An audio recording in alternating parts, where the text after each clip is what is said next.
ஸ்தோத்திரம் ஸ்தோத்திரம். இந்த நாளுக்காக ஆண்டவருக்கு கரங்களை உயர்த்தி ஸ்தோத்திரம் பண்ணுவோம். இந்த நேரத்தை கர்த்தர் தந்ததற்காக கர்த்தரை ஸ்தோத்திரம் பண்ணுவோம்.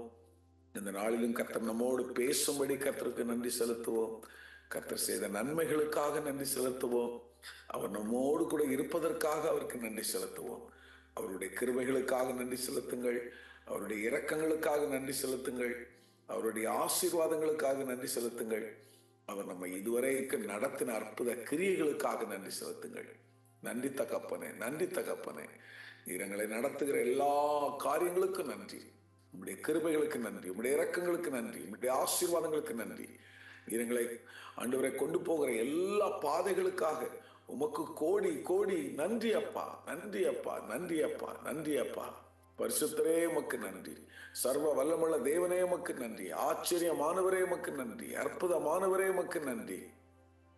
ஹல்லேலூயா, ஹல்லேலூயா, ஹல்லேலூயா.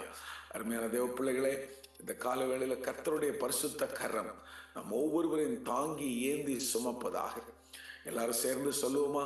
உம்முடைய பரிசுத்த கரம் எங்களை தாங்கட்டும் ஆண்டவரே, எங்களை ஏந்தட்டும் ஆண்டவரே, எங்களை சுமக்கட்டும் ஆண்டவரே. என் குடும்பத்தை தாங்கி ஏந்தி சுமக்கட்டும் உம்முடைய கரம். என் குடும்பத்தில் உள்ள ஒவ்வொரு அங்கத்தினரையும் ஆண்டவரே உம்முடைய கரம் தாங்கட்டும், ஏந்தட்டும், சுமக்கட்டும் அப்பா. எல்லாரும் சேர்ந்து சொல்லலாமா? ஏசப்பா, எங்க குடும்பத்தை நீங்க தான் தாங்கணும், எங்க குடும்பத்தை நீங்க தான் வழி நடத்தணும், எங்க குடும்பத்தின் தேவையை நீங்க தான் சந்திக்கணும், எங்க குடும்பத்துக்கு தேவையான எல்லா காரியத்தையும் நீங்க தான் செய்யணும்ப்பா. ஆண்டவரே ஏசப்பா, உம்முடைய கரத்துல எங்க குடும்பத்தை ஒப்பு கொடுக்கிறோம். உம்முடைய கரத்துல எங்க குடும்பத்தை ஒப்பு கொடுக்கிறோம். உம்முடைய கரத்துல எங்க குடும்பத்தை நாங்க முற்றிலுமாக ஒப்பு கொடுக்கிறோம் ஆவியானவரே. ஏசப்பா, எங்க குடும்பத்தை ஆசீர்வதிங்க, எங்க குடும்பத்தை நடத்துங்க, எங்க குடும்பத்தின் தேவைகளை சந்திங்க, எங்க குடும்பத்துல நல்ல ஆரோக்கியத்தையும் பலத்தையும் கர்த்தர் கட்டளையிடுங்க. இந்த அதிகாலை நேரத்துல கர்த்தர் சுகம் தருவாராக, சுகம் தருவாராக, பலன் தருவாராக. எல்லாரும் கரங்களை உயர்த்தி சொல்லுங்கள். இயேசுவே, உம்முடைய வல்லமுள்ள நாமத்தினாலே நாங்கள் சுகத்தை வாஞ்சிக்கிறோம் ஆண்டவரே. வேத வசனம் சொல்லுகிறது, அவருடைய தழும்புகளால் நாம் சுகமாகுகிறோம், அவருடைய தழும்புகளால் நாம் சுகமாகுகிறோம். இந்த அதிகாலை நேரத்திலே கர்த்தர் ஒரு அதிசயத்தை செய்வாராக, கர்த்தர் ஒரு அற்புதத்தை செய்வாராக. அருமையான தேவ பிள்ளைகளை, தேவனால் கூடாத காரியம் என்று சொல்வதற்கு ஒன்றுமில்லை. வியாதியஸ்தர்கள் சுகமாவார்களாக. ஓ ஹல்லேலூயா.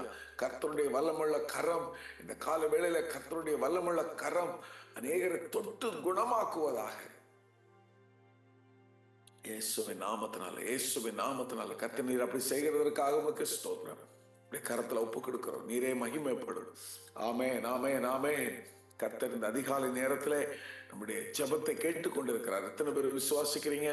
யாராகிலும் ஏதாகிலும் சூழ்நிலையில எனக்கு இந்த ஜெப குறிப்புக்காக ஜெபிக்கணும்னு உங்களுக்கு மனசுல தோணுச்சுன்னா இந்த நேரத்துல அதை சொல்லி ஜெபம் பண்ணுங்க. கர்த்தர் இப்பொழுதே உங்களுக்கு ஒரு அற்புதம் செய்வார். இந்த நேரத்துல ஆண்டவர் உங்களுக்கு ஒரு அதிசயம் செய்வார். இந்த நேரத்துல கர்த்தர் ஒரு வல்லமையான காரியத்தை செய்வார் உங்களுக்கு. ஹல்லேலூயா. Thank you Holy Spirit. Thank you Holy Spirit. அற்புதம் செய்கிறதற்காக ஸ்தோத்திரம். அதிசயம் செய்கிறதற்காக உமக்கு ஸ்தோத்திரம். வல்லமுள்ள காரியத்தை நீர் செய்கிறதற்காக உமக்கு ஸ்தோத்திரம் இயேசுவே. பரிசுத்தரே உமக்கு ஸ்தோத்திரம், பரிசுத்தரே உமக்கு ஸ்தோத்திரம். சர்வ வல்லவரே, இந்த கால வேளைக்காக உம்மை நன்றியோடு ஸ்தோத்திரிக்கிறோம். எங்களோடு இடைப்படும், எங்களோடு பேசும். நீர் மகிமையான காரியத்தை செய்கிறதற்காக உமக்கு நன்றி. இயேசுவின் நாமத்தில் பிதாவே, ஆமென், ஆமென். அருமையான தேவ பிள்ளைகளே, இந்த அதிகாலை நேரத்திலே உங்களோடு கூட நான் நேரத்தை செலவிடுவதிலே மிகுந்த மகிழ்ச்சி அடைகிறேன். கர்த்தர் தாமே உங்களையும் உங்கள் குடும்பத்தையும் அதிகமாய் ஆசீர்வதிப்பாராக. உங்கள் ஒவ்வொருவருடைய தேவைக்கு ஏற்றாற்போல் கர்த்தர் புது காரியத்தை செய்வாராக. நீங்கள் என்ன சூழ்நிலையில் இருந்தாலும் கர்த்தர் உங்கள் சூழ்நிலையை அறிந்து அதற்கேற்ற சூழ்நிலையில் அதற்கேற்ற காரியங்களை கர்த்தர் செய்வாராக. நம்பிக்கையோடு இந்த நாளை எதிர்கொள்ளுங்கள். கர்த்தர் நிச்சயம் உங்களை ஆசீர்வதிப்பார். எத்தனை பேர் நம்புகிறேன் என்று சொல்கிறவர்கள் ஒரு ஆமென் சொல்லுங்கள் பார்க்கலாம். ஆமென். கர்த்தருக்கு ஸ்தோத்திரம். அருமையானவர்களே, இன்றைக்கு நாம் தியானிக்க இருக்கிற வேத வசனம் நீதிமொழிகள் 16ஆம் அதிகாரம் 24ஆம் வசனம். Proverbs chapter 16 verses 24. இந்த வசனத்தை எல்லாரும் வேதத்தை திறந்து பாருங்கள். இனிய சொற்கள் தேன்கூடு போல் ஆத்மாவுக்கு மதுரமும் எலும்புகளுக்கு ஔஷதமாகும் என்று எழுதப்பட்டிருக்கிறது. கர்த்தருக்கு ஸ்தோத்திரம் உண்டாகட்டும். Pleasant words are like a honeycomb. They make a person happy and healthy. So இந்த வார்த்தையை, இந்த வசனம் நம்முடைய வார்த்தையில் இருக்கிற சக்தி, வல்லமை, நம்மை சுற்றி இருக்கிறவர்களுக்கு மகிழ்ச்சி, இன்னும் குணப்படுத்துகிற, நல்ல வாழ்க்கையை கொண்டு வருகிற ஒரு அழகான ஒரு காரியம் என்று சொல்லி இந்த வசனம் நமக்கு சுட்டி காட்டுகிறது. நம் ஒவ்வொரு மனுஷனுடைய வாழ்க்கையிலிருந்து புறப்படுகிற வார்த்தையானது ஒரு மனுஷனை உருவாக்கும், ஒரு மகிழ்ச்சியான சூழ்நிலையை உருவாக்கும், குணப்படுத்தும். அந்த வார்த்தையானது நல்ல வாழ்க்கையையும் கொண்டு வரும் என்பதைத்தான் இந்த வேத வசனம் நமக்கு சுட்டி காட்டுகிறது. இனிமையான வார்த்தைகள், கர்த்தருக்கு ஸ்தோத்திரம் உண்டாகட்டும். இனிய வார்த்தைகள், அதை எதற்கு வேத வசனம் கம்பேர் பண்ணுகிறது என்று சொன்னால், தேன்கூடு, தேனுக்கு ஒப்பிட்டு சொல்லப்பட்டிருக்கிறது. அந்த காலத்தில் அது ஒரு அரிய பொருள். இப்பொழுது தேன் செயற்கையாக கூட செஞ்சிடறாங்க. ஆனா அந்த காலத்துல எல்லாம் பார்த்தீங்கன்னா தேன் கிடைப்பது என்பது ஒரு மதிப்பு மிக்க பொருள். அதுல இருக்கிறதான நல்ல சுபாவங்கள், அதுல இருக்கிறதான பிரயோஜனமான காரியங்கள், அது நல்ல ஊட்டச்சத்துக்கு பெயர் பெற்றவைகள், நல்ல அதனுடைய இனிப்பு நிறைய ஒரு அழகான ஒரு அட்மாஸ்பியரை உருவாக்கக்கூடியது. அதுபோலதான் நம்முடைய வார்த்தைகள். அதனால்தான் அது ஒரு அரிய வகையான ஒரு ரேர் திங்ஸ் டு கெட். அதற்கு சம்பந்தப்படுத்தி இந்த வார்த்தையை சொல்லுகிறார்கள். நான் இன்னைக்கு காலையில பார்த்தேன், இந்த தேன் எதற்கெல்லாம் பயன்படுகிறது என்று சொல்லி பார்த்தால், நல்ல விட்டமின்ஸ் அதுல இருக்குது. டயபெட்டிக் பேஷண்ட் சுகர் எடுப்பதற்கு பதில் இதை எடுத்தா அவங்களுக்கு பிரயோஜனம் என்று சொல்லப்பட்டிருக்கிறது. ஈவன் கேன்சர் பேஷண்ட்டுக்கு இது பிரயோஜனமா இருக்குதான். நல்ல இதயத்துக்கு ஆரோக்கியமா இருக்குமா. ஆஸ்துமா மற்றும் சளி இருக்கிறவங்களுக்கு பிரயோஜனமா இருக்குமா. இது காயங்கள் ஆற்றுவதில், ஒருத்தருக்கு ஊண்டாயிடுச்சுன்னா அதை சீக்கிரமா ஆறுவதற்கு இது உதவியா இருக்குதான். நல்ல பிரீத்திங் ப்ராப்ளம் இருக்கிறவங்களுக்கு நல்ல பிரீத் பண்ணுவதற்கு அது உதவியா இருக்குதான். இன்னும் அதை சாப்பிடும்போது ஒரு நல்ல சக்தி கொடுக்குதான். இது இத்தனை பொருள், கிட்டத்தட்ட 7-10 காரியங்களை அது அழகா செய்யுதான்.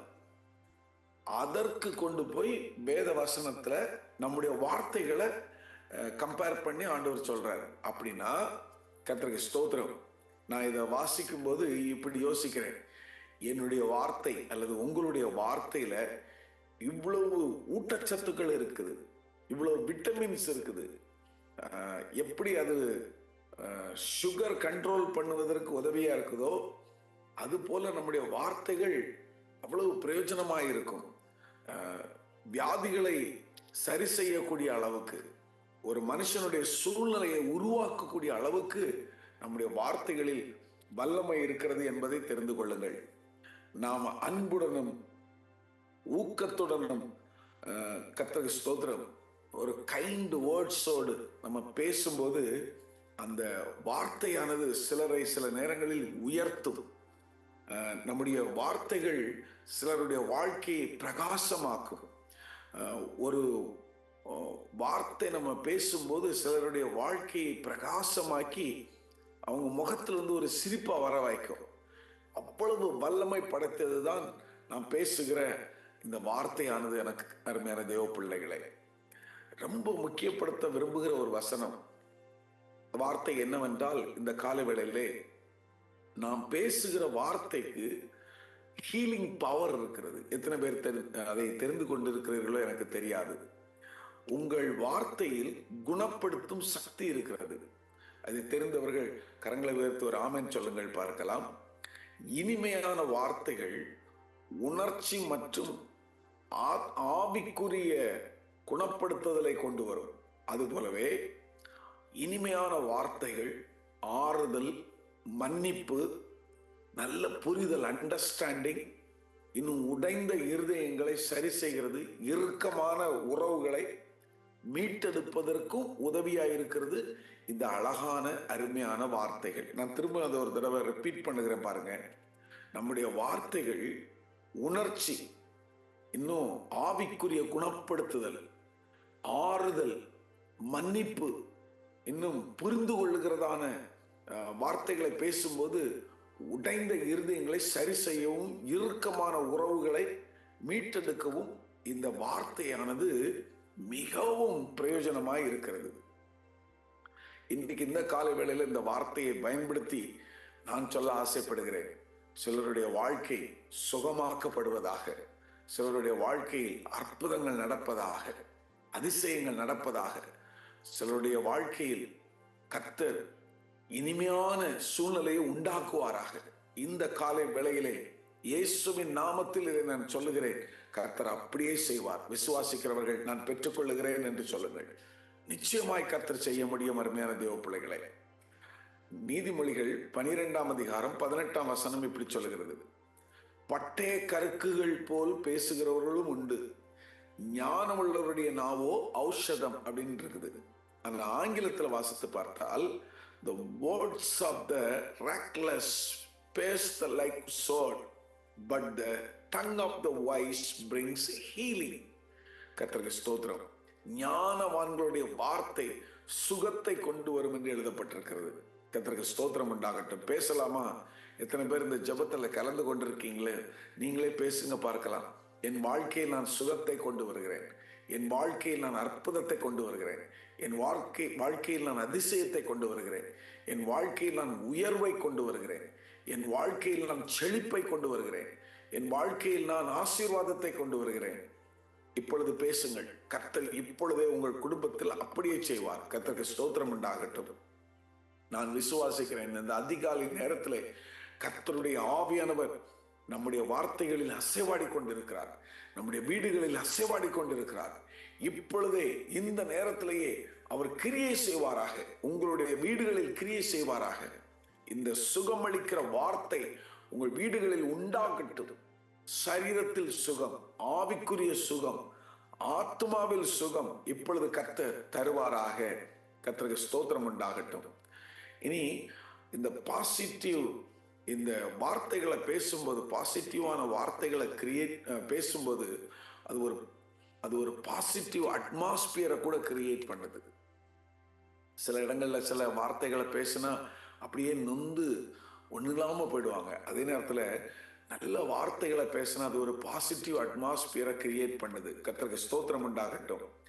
நாம் தேர்ந்தெடுக்கும் வார்த்தைகள், கவனமாய் கவனியுங்கள் இவைகளை, நாம் தேர்ந்தெடுக்கும் வார்த்தைகள் நம்முடைய தொடர்புகளுக்கும் உறவுகளுக்கும் நல்ல ஒரு தொனியை, நல்ல ஒரு அழகான ஒரு பிரிட்ஜ் போல அது அமையும்.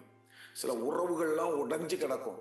சில உறவுகளெல்லாம் குடும்பத்தில் பல நாட்கள் பேசாம அப்படி இருப்பாங்க. அழகான வார்த்தைகள் அவைகளை மறுபடியும் ஒன்று சேர்க்கும். அருமையான தேவ பிள்ளைகளை, உறுதியான நம்பிக்கையான வார்த்தை கர்த்தருக்கு ஸ்தோத்திரம் உண்டாகட்டும் நல்ல ஒரு சூழ்நிலையை உருவாக்குகிறது. ஆகவே இன்றைக்கு நீங்கள் கர்த்தருக்கு ஸ்தோத்திரம் உண்டாகட்டும் நல்ல நல்ல வார்த்தைகளை பேசுங்கள். உங்கள் உறவுகளை மறுபடியும் புதுப்பிக்கிற வார்த்தைகளை பேச கர்த்தருடைய ஆவியானவர் தருவாராக, இந்த சூழ்நிலையை உருவாக்குவாராக. நான் வேண்டிக் கொள்கிறேன். நான் இப்பொழுது ஜெபிக்கிறேன். சில குடும்பங்களில் உறவுகள் உடைந்து கிடக்கிறது. வார்த்தைகளினால், பேசப்பட்ட வார்த்தைகளினால் உடைந்து போன குடும்பங்கள் எல்லாம் மறுபடியும் இயேசுவின் நாமத்தினாலே ஒன்று சேர்வதாக. மறுபடியும் இயேசுவின் நாமத்தினாலே அந்த குடும்பங்கள் ஆசீர்வதிக்கப்படுவதாக. கர்த்தருக்கு ஸ்தோத்திரம் உண்டாகட்டும். கர்த்தருடைய ஆவியானவர் லூக்கா எழுதின சுவிசேஷம் 5ஆம் அதிகாரம் 17ஆம் வசனத்தில் இப்படி சொல்லப்பட்டிருக்கிறது. கர்த்தருக்கு ஸ்தோத்திரம் உண்டாகட்டும்.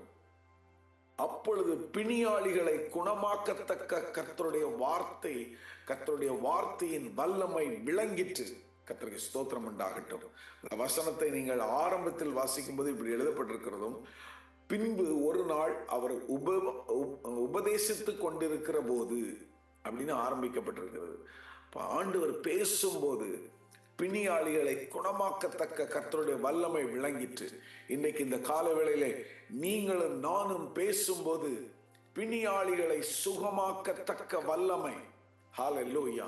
நம்முடைய குடும்பங்களில் உடைந்து கிடக்கிற அந்த உறவுகளை புதுப்பிக்கிற வல்லமை, நம்முடைய குடும்பங்களில் வியாதியா இருக்கிறவர்கள் சுகமாக்கப்படத்தக்க வல்லமைகள் நம்முடைய வாயிலிருந்து புறப்படுவதாக இயேசுவின் நாமத்தினாலே.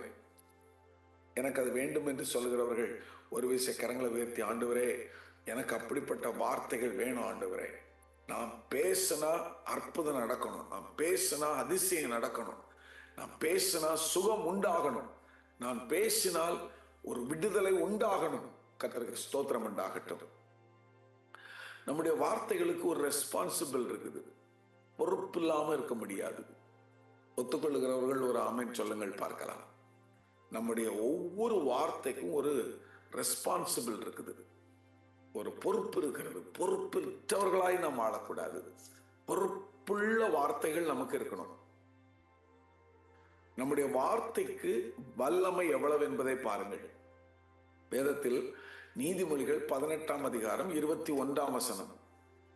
கர்த்தருக்கு ஸ்தோத்திரம். The tongue has the power of life and death. மரணமும் ஜீவனும் நாவின் அதிகாரத்தில் இருக்கும். அதில் பிரியப்படுகிறவர்கள் அதன் கனியை புசிப்பார்கள். உங்களுடைய வார்த்தை எது? அதைத்தான் நீங்கள் புசிக்க போகிறீர்கள். நீங்கள் பேசுகிற வார்த்தை அழகான, இனிமையான, அற்புதமான. கர்த்தருக்கு ஸ்தோத்திரம் உண்டாகட்டும். நம்முடைய வார்த்தைகள் கட்டி எழுப்பலாம் அல்லது இடித்து விடலாம். நம்முடைய வார்த்தைகள் ஆசீர்வதிக்கலாம், இல்லை என்றால் சபிக்கலாம். நம்முடைய வார்த்தைகள் குணப்படுத்தலாம் அல்லது காயப்படுத்தலாம். எதை நாம் பயன்படுத்த போகிறோம்?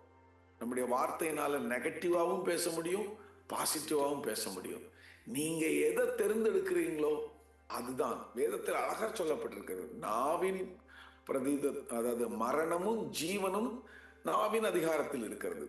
அதில் பிரியப்படுகிறவர்கள் அதன் கனியை புசிப்பார்கள். இன்றைக்கு காலையில் நான் சொல்றேன், நீங்கள் குணமாக்கப்படுவீர்கள் அப்படின்னு நான் சொன்னேன் அப்படின்னா அது குணமாக்குகிற வார்த்தை உண்டாக்கும். நீங்க உங்க வாயில தான் இருக்குது. அதை கவனமா பேசுங்க. சபித்தால் சாபம் உண்டாகிறது, ஆசீர்வதித்தால் ஆசீர்வாதம் உண்டாகிறது. எந்த கனியை உங்கள் வாயிலிருந்து கொண்டு வர ஆசைப்படுகிறீர்கள் அதை அப்படியே செய்யுங்கள். எனக்கு அருமையான தேவ பிள்ளைகளே, ஆகையினால்தான் நான் பொறுப்பு இருக்குதுன்னு சொன்னேன் பாருங்க.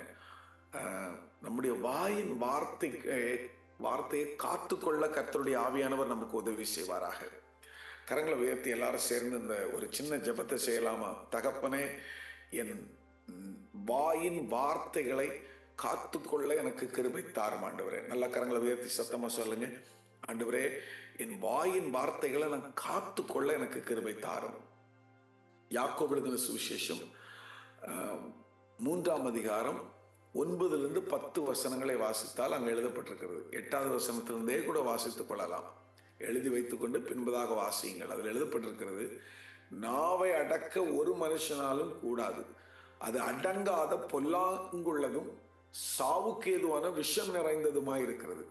அதனாலே நாம் தேவனாகிய பிதாவாகிய தேவனை துதிக்கிறோம், தேவனுடைய சாயலின்படி உண்டாக்கப்பட்ட மனுஷரை அதனாலே சபிக்கிறோம். துதித்தலும் சபித்தலும் ஒரே வாயிலிருந்து புறப்படுகிறது. என் சகோதரரே, இப்படி இருக்கலாகாது. ஆகவே ஹல்லேலூயா, we need to guard our words. நம்முடைய வார்த்தைகளை நாம் காத்துக்கொள்ள வேண்டும், கவனமாய் பேச வேண்டும். கர்த்தருக்கு ஸ்தோத்திரம். நாம் ஜெபித்திருக்கிறோம், கர்த்தர் அப்படியே நமக்கு செய்வாராக. எனக்கு அருமையான தேவ பிள்ளைகளே, நல்ல வார்த்தைகளை பேசுவதற்கு few steps என்ன செய்யலாம் என்று சொன்னால், பேசுவதற்கு முன்னாலே யோசிக்கணும். கர்த்தருக்கு ஸ்தோத்திரம். பேசி முடிச்சிட்டு ஐயோ நான் இப்படி பேசியிருக்க கூடாது அப்படின்னு சொல்லக்கூடாது. அதான் எபேசியர் 4ஆம் அதிகாரம் 29ஆம் வசனத்தில் சொல்லப்பட்டிருக்கிறது. நீங்க எதுவா இருந்தாலும் பேசினா அழகா சொல்லப்பட்டிருக்கிறது. பக்தி விருத்திக்கு ஏதுவான நல்வார்த்தை உண்டானால் அதையே கேட்கிறவர்களுக்கு பிரயோஜனம் உண்டாகும்படி பேசுங்கள், இல்லைன்னா பேசாதீங்க, அமைதியா இருங்க. நீதிமொழிகள்ல இன்னொரு வார்த்தை சொல்லப்பட்டிருக்கிறது, பேசாதிருந்தால் மூடனும் ஞானவான் என்று எண்ணப்படுவான். பெட்டர் பேசாம அமைதியா இருந்து ஞானிங்கிற பட்டத்தை வாங்கிடலாம். ஆனா அதுக்கு பதிலா கண்டதையும் பேசி தேவையில்லாததையும் பேசி இந்த சலசலசலன்னு வார்த்தைகளை விட்டு மற்றவர்களுக்கு பிரயோஜனம் இல்லாதபடி பேசுகிறதுனால ஒரு பிரயோஜனமும் இல்லை. கர்த்தர் நம்முடைய வாயின் வார்த்தைகள் பிரயோஜனமுள்ள வார்த்தையை உண்டாக்குவாராக. கர்த்தருக்கு ஸ்தோத்திரம் உண்டாகட்டும். குறிப்பாக பரிசுத்த ஆவியானவரிடத்தில் கேளுங்கள். ஒவ்வொரு நாளும், தகப்பனே, நான் எப்படிப்பட்ட வார்த்தைகளை பேச வேண்டும் என்று கேளுங்கள். தேவன் உங்களுக்கு உதவி செய்வார். எத்தனை பேர் கர்த்தர் என்னோடு பேசியிருக்கிறார்? நான் என் வாயிலிருந்து நிறைய நெகட்டிவான வார்த்தைகளை பேசுறேன், நான் அதெல்லாம் என்னை விட்டு எடுக்கணும், நான் பாசிட்டிவா பேசணும் அப்படின்னு இன்னிலிருந்து ஆசைப்படுறவங்க ஒரு ஆமேன்னு சொல்லுங்க. உங்க ஹஸ்பண்டை பத்தி பாசிட்டிவா பேசுங்க, உங்க மனைவியை பத்தி பாசிட்டிவா பேசுங்க, உங்க பிள்ளைகளை குறித்து பாசிட்டிவா பேசுங்க, உங்க வீட்டை குறித்து பாசிட்டிவா பேசுங்க, நல்ல வார்த்தைகளை பேசுங்க. உங்க வீடு அப்படியே ஆகும். கர்த்தருக்கு ஸ்தோத்திரம். நான் ஏற்கனவே சொன்னது போல நான் மறுபடியும் மென்ஷன் பண்ண விரும்புகிறேன். ஜெபிக்கலாம். ஜெபத்துல நான் மென்ஷன் பண்ண விரும்புகிறேன். இயேசுவின் நாமத்தினாலே தகப்பனை நாங்கள் ஜெபிக்கிறோம். சுகம் உண்டாவதாக என்று சொல்லி நாங்கள் எங்கள் வார்த்தையினால் பேசுகிறோம். இன்றைக்கு இயேசுவை அற்புதங்கள் நடப்பதாக, அதிசயங்கள் நடப்பதாக, பொருளாதார தேவைகள் சந்திக்கப்படுவதாக, குடும்பங்களில் சமாதானம் சந்தோஷம் உண்டாவதாக, விடுதலை உண்டாவதாக. இயேசுவின் நாமத்தினாலே நாங்கள் சொன்ன வார்த்தைகள் அப்படியே நிறைவேறட்டும். சில குடும்பங்களில் உயர்வுகளை தாரும், பண கஷ்டங்களை மாற்றுவீராக, வேதனைகளை மாற்றுவீராக, கண்ணீரின் அனுபவங்களை மாற்றுகிறோம் இயேசுவின் நாமத்தினால. புது கிருபைகள், புது ஆசீர்வாதங்கள் உண்டாவதாக இயேசுவின் நாமத்தினால. கர்த்தர் அப்படி செய்கிறதற்காக உமக்கு ஸ்தோத்திரம். எங்கள் ஜெபத்தை கேட்டதற்காக நன்றி. இயேசு என்னும் நாமத்தில் ஜெபிக்கிறோம் எங்கள் ஜீவனுள்ள நல்ல பிதாவே, ஆமென். என் ஆத்துமாவை கர்த்தரை ஸ்தோத்திரி, என் முழுவதுமே பரிசுத்த நாமத்தை ஸ்தோத்திரி. என் ஆத்துமாவை கர்த்தரை ஸ்தோத்திரி, கர்த்தர் செய்த சகல உபகாரங்களையும் மறவாதே. ஆமென், ஆமென். God bless you. எனக்கு அருமையான தேவ பிள்ளைகளே, நம்முடைய பில்டிங்ல இருக்கிற கொஞ்சம் எலக்ட்ரிக்கல் ப்ராப்ளங்கள் எல்லாம் சரியாகணும்னு சொல்லி ஜெபம் பண்ணுங்க. ஸோ தட் பில்டிங்ல இருந்தே ஆராதனைகளை நடத்த நாளை தினத்தில் கர்த்தர் உதவி செய்வாராக. God bless you. Have a good day. மறுபடியும் நாளை காலை சந்திப்போம். Bye bye.